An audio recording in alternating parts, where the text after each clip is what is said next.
prevents you from giving up when something like that happens, from saying, you know what, forget it? Supporters.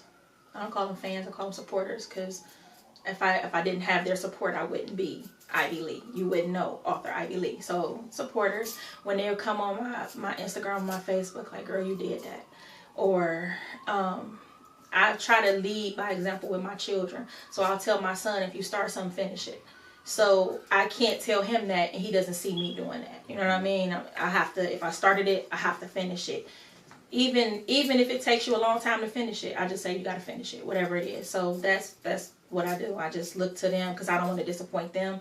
I have a hard time disappointing people I care about. You can tell that. Like, I'm like, no, you're important. I told you I would do something. I put my name on it and I'm there. So. What do you tell your kids, or what did you want them to see about you trying to write these books? Do they really understand what you were doing at the time when you probably needed just a couple moments, you know, to write, and they needed your attention?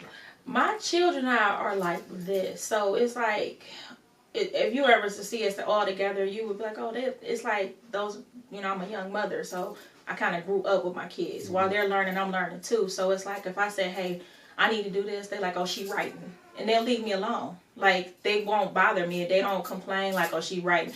And when they when they saw the finished product of the first book, they was like, oh, okay, mommy writing. So I don't really I have a lot of support from my children. For them to be as young as they are, they don't give me a hard time if I say, hey, I need to write. They're like, okay, go write. What do you tell them about the world and the dangers of the world that we face with Black Lives Matter, and you are raising a young black son with police brutality, two black sons with police brutality? What do you tell them? I tell them, to be honest with you, I tell them, you were born a target. You are a target. So you have to watch everything you say and do, because my oldest son, he used to have the Shumpert haircut. Like, so he's in school and he would be, if out of all the kids doing something, he's the one that they're picking on. And I told him, like, I understand that you know, you want to make a statement, but sometimes, you know, we have to play the game the way the game has to be played, because you are a young black male. I said, you can be walking down the street and you're going to be a target, period.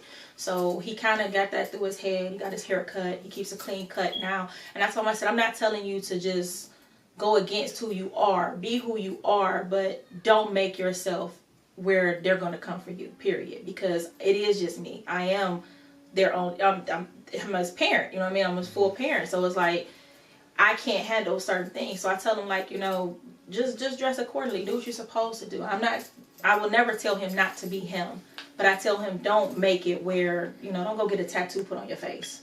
And you at 16 years old, you look like trouble. I said, and it is a stereotype. Like, we are stereotype, period. So it's like, I try to teach them to not draw that attention to themselves and to stay focused on their books and to do what they need to do, because even with that, you still can be a target, but it's less likely that you're going to get picked on, and you can walk down the street kind of freely. You know, it's hard now. It's bad. Like, so. What would you say was the? Sorry, I need to do that again.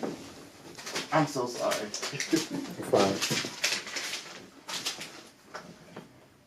What would you say was the biggest loss in your life, and how did you come back from that? The biggest loss in my life? You mean far as people, finance? Just anything, something that was taken from you. It could have been people or finance, something that you had to regain once it happened and start over. When I lost myself. I think that was the biggest loss for me, because I was so busy I'm a people pleaser, and not as far as like I'm gonna do what you want me to do, but if you're in my life and I care about you, I'm going to help you reach your goals, and I will put me to the side a lot. So it's like, I probably could be so much further than I am, but I will stop to help people, because if I have a way in, if I got a way in the door, I'm gonna pull you in too. And sometimes it always put me to the back burner, and I kind of lost myself for a few years. I stopped writing. I couldn't look in the mirror. I was very insecure. So I think that was like that was the biggest loss for me.